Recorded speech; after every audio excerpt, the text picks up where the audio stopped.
皆さん、こんにちは。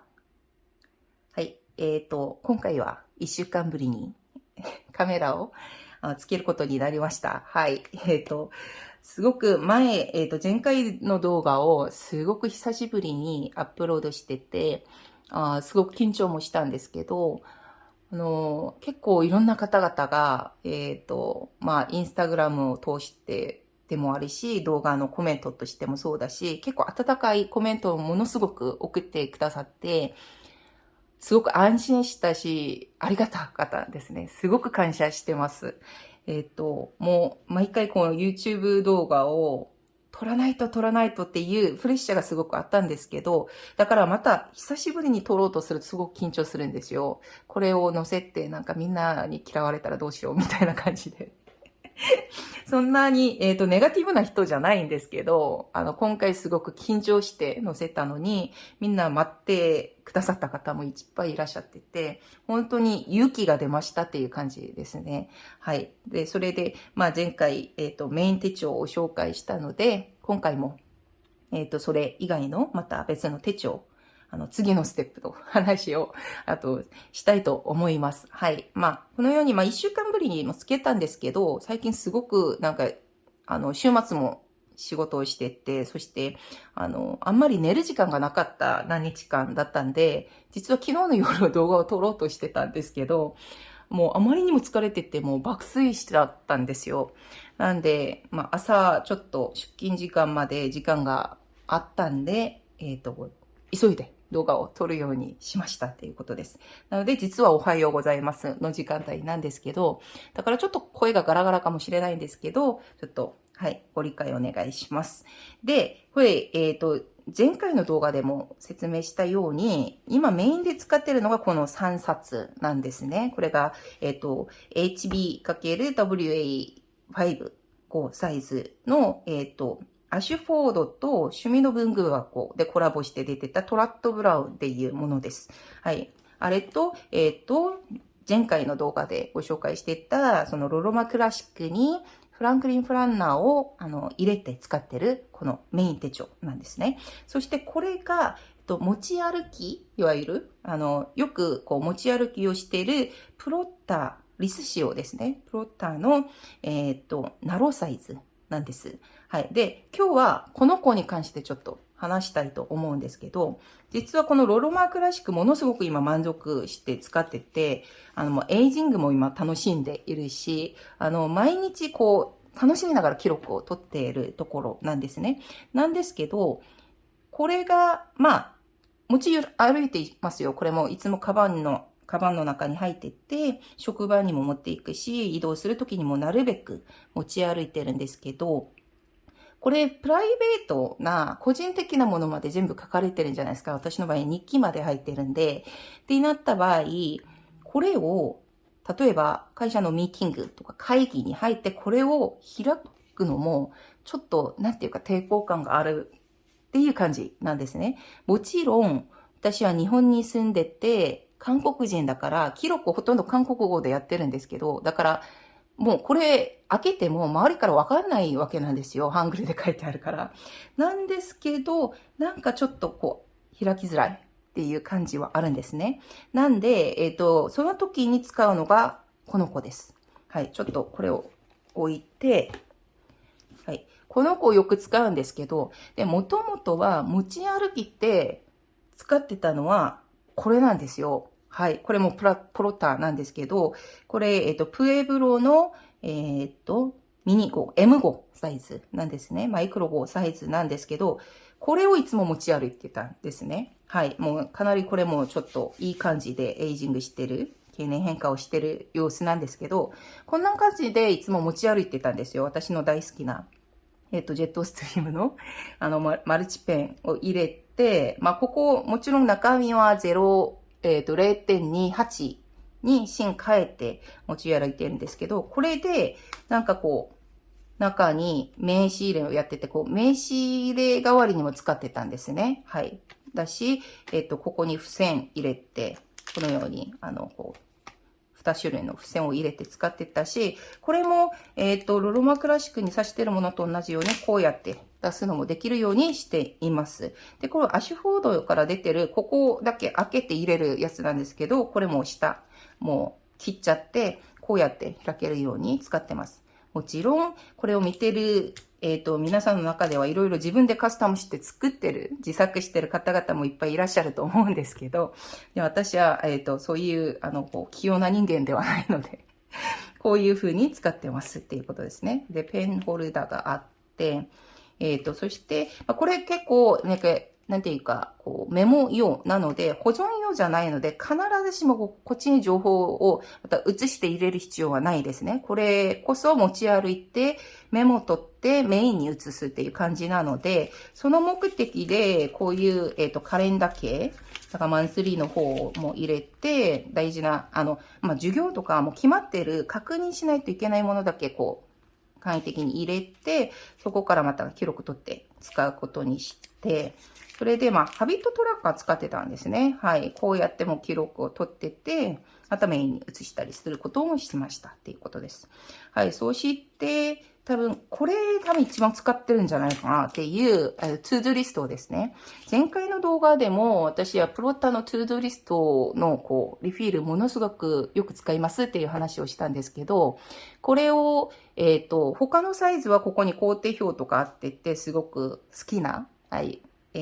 そういう景色になってるんですけど、M5 サイズだけこういう風にチェックリストみたいな感じになってるんですよ。で、これを最初はちょっと、これもなんか、M6 までもそういう景色でやってくれてるから、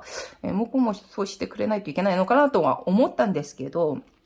これも使ってるうちにすごく使いやすかったんで、結構バリバリ使ってますね。はい。特にこれ、結構引っ越しをするときとか結構細かく確認しないといけないのいっぱいやったんじゃないですか。ガスの開示とか、解約とか、インターネット開通とか、いろいろ。そういう項目とか、細かいものを結構チェックするのにすごく役に立ってたんです。はい。で、それで、結構項目ごとに、韓国に行くときに買っていかないといけないリストとか、いろいろ、プレゼントにお土産で買わないといけない人とか、そういうもの結構使ったりしましたね。だし、ウィークリーのところに結構いろいろ、今、前のもの全部出しといたんですけど、結構ぎっしり書くようになるんですね。ちっちゃい欄なんで、いろいろ日程とか、トゥードゥとかも混ぜて全部書いちゃう。そういう風に使ってましたっていうことです。はい。で、これで、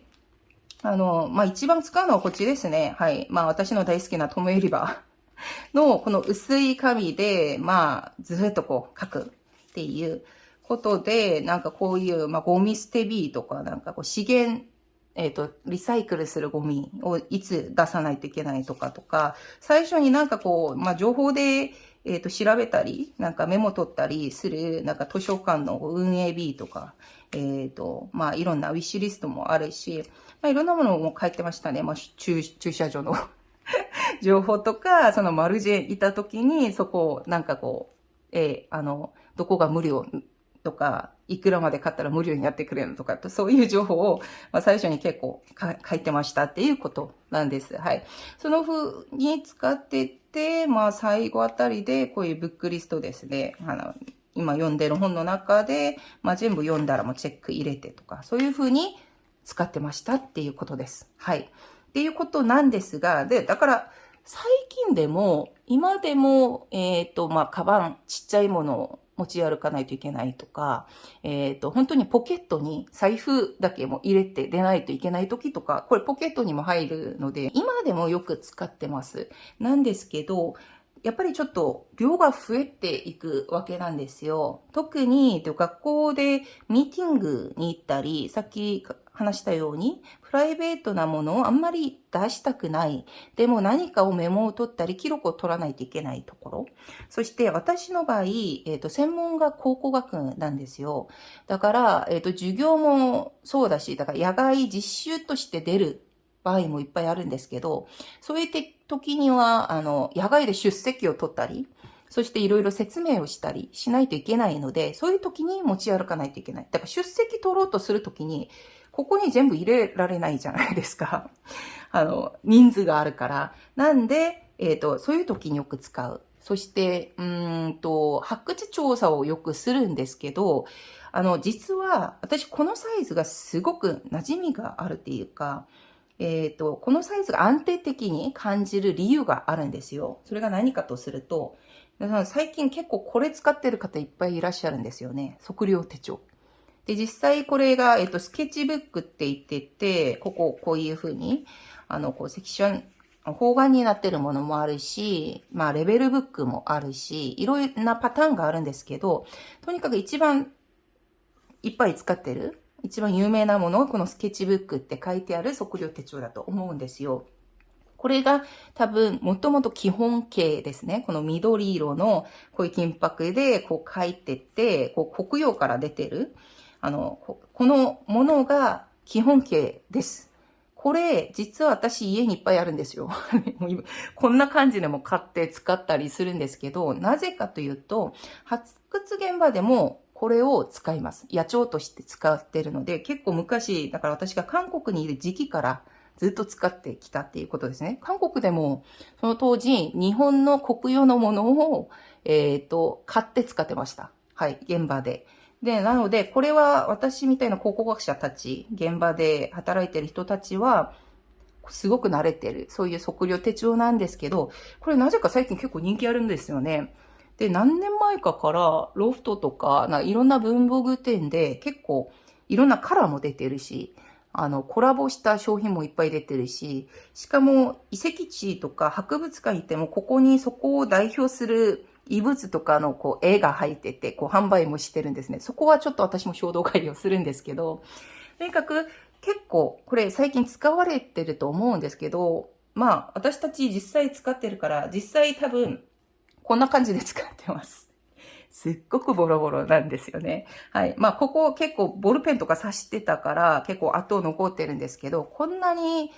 ボロボロに使ってます。ちょっと歪んでたりもするんですけど、よくこう、作業着のポケットに入れて使うので、こんな感じですね。私も土だらけになってる感じですね。汚れてて、まあ、ここ、まあ、なかなか詳しくは見せないんですけど、まあ、こういうふうに車両、こう、なんていうか、遺跡の事前資料とかも貼ったり、メモも取ったり、現場でのこう、記録を取りながら、取りながらこう、やってるっていう感じなんですね。なんで、これが結構サイズがぴったりなんですよ。ほぼ同じ。から、このサイズ感がすごく、なんていうか、こう、野外で使う私にとっては、すごく安定感のあるサイズっていうことですね。なんで、これがちょうどこういう手に入る。私結構手自体がちっちゃくはないんですけど、指が短いんですよ。いわゆる、トッポッキみたいな指、トッポッキ指とか言ってるんですけど、短くてこう、なんていうか、ぽっちゃりしてるみたいな感じの、そういう指なんですけど、それにもかかわらず結構握りやすい。っていうとこなんで、よく使ってますっていうことです。そして高さもあるから、結構いろんな情報が入るっていうことで使ってますね。はい。で、それで見たら、一応私、ハンディピックをここに挿してるんですよ。で、実際ハンディピックのサイズって、ジャストサイズですね。ネローサイズに。ナローサイズにジャストなのに、これ貼ってるのは、もともとこれを、バイブルサイズに挟んで使ってたからなんですけど、まあ、これをそのまま使ってるんですけど、実際こうするとちょっとはみ出るんですよ。なんですが、これリス仕様なんですね。このプロッタって。で、リス仕様って、私もともとプエブロが好きで、すべての種類が全部プエブロなんですよ。いろんなサイズ。ね、なのに、これだけちょっと初めてリス仕様を今使ってるんですけど、結構フラキシブルですね。こう柔らかいから、結構なんか、逆に持ち歩きですごくいいなっていう感じがします。もちろん、ちょっと形を整ってくれるのが好きな方は、こっちよりはリスシュの方がもうちょっと硬めなんで安定感があると思うんですけど、これだけ私リスシュすごく満足してるんですね。で、それで、ちょっとはみ出るんですけど、まあ、ペンホルダーもどうせあるし、こういう感じ私は嫌いじゃないです。はい。なんで、もう、こうやって刺してもそのまま使ってるんですね。はい。で、それで、まあ、ここ外せるから、アシスタントホールをつけてるんですよ。ラッシュフォードから出てる。アシスタントホールをつけて使ってたんですけど、そしてこう、土屋式のハンディピックマンスリーのやつを使ってるんですけど、はい。で、これを、私、前回の動画でも語ったと思うんですけど、私の場合、4月始めて3月終わる、そういう、時間幅がすごく楽っていうか、欲しいっていう話をしたんですけど、これ12月までになってるんですよ。なんで、一応、来年の2023年ものを買って、一応臨時的に、こうやってマスキングテープでこうやって固定しました。で、2023年になったらこれ外してこっち使えばいいと思うんですけど、とにかく2022年につけてたアシスタントホールにつなげて今はこうやって使ってる途中です。一応3月までの日程入れてマンスリーを使ってるっていうことです。はい。ということで、プロッターのやつ入れて、私の大好きなこの、プロジェクトマネージャー入れて、こう、授業別とか、プロジェクト別にこういう情報を入れてます。これが、出席なんです。だからちょっと見せられないんですけど、個人情報入ってるから。まあ、授業ごとに分けたりしてて使ってるんですね。で、これの一番いいところ何かとすると、私、メインのノートとして使ってるのが、これ、だってさっき紹介したんですけど、これ、HB×WA5 サイズじゃないですか。だから、縦が、バイブルサイズ、ナローサイズと同じなわけですよ。でも横が長いから、結構いろんな、授業の準備とか資料の準備するときにすごく楽に、広い面積を使ってる。こういうところなんですけど、これをバババッと書いてて、参考にする場合あるじゃないですか。そういう時に、これを持ち歩かないといけないから使うんですけど、やっぱり、リングのサイズが合ってるから、これを取って、で、そしてここに入れるんですね。で、入れて、ちょっと前の方だからあんまり挟みにくいか。はい。で、こういう風に入れて、これを当然挟むんですね。こう、折るんですけど、こうやって折ると、結構ぴったりサイズだと思いません？これ、バイブルサイズだと、もうちょっとこうなるはずなんですよ。はい。こうなるはずなんですけど、意外と HB って、ナロにつけた時に、結構ぴったりサイズになるんですよ。こんな。これがすごく気持ちいい。ちょっとマニアックすぎるんですかね。すごく気持ちいいんですね。私的に。安定感もあるし、結構こう折って入れるものがいっぱいになると、結構形がこうなっちゃうんじゃないですか。ここは薄くて、先端に行くほど結構こう広くなって。で、意外とナローサイズ結構ほぼ同じくここまで折れるから、すごく安定的なんですよ。形も崩れないし。なんで、これが一番正直言って一番気に入ってるところなんです。だから何か資料スクラップするときにも、とにかく幅を英語で設定して、上下切ればいいんで、HB のサイズにプリントして挟めばすごく安定的に入ります。なんで、ナローサイズにはまってます、正直。はい。こんなに持ち歩きやすい、こういうサイズなのに、資料を挟んだ時にもこんな安定感みたいな感じで使ってますっていうことです。なんで、これをもう、ミーティングとか、野外の授業とか、いろいろ持ち歩きながら、資料もちゃんと参考する、記録も取るっていうところに全然一番出番が多いっていうか、どんな場面でも、登場する、そういう手帳として使ってます。はい。で、これはペンホルダーなんですね。はい。で、これは、私が大好きなマルチペンなんですけど、やっぱり4色入ってて、シャープまであるもので、ですね、もともと私、ジェットストリームが好きなんですよ。で、なんですけど、これ、ドクターグリップですね、パイロットの。実は、パイロットのやつより、この、ジェットストリームが好きな理由が何かというと、他のものより、ここです。書くときにここちょっと丸くなって短いじゃないですか。ジェットストリームはもうちょっと長いんですよ。で、書くときに、こっちの方が視野の確保、書いてる字がもうよく見えるんですね。これは短いから、もうちょっと、なんていうか、見えにくいっていうか、こっちよりは快適じゃないんですよ。私は個人的には。なんですけど、これを入れてる理由は何かとすると、まず、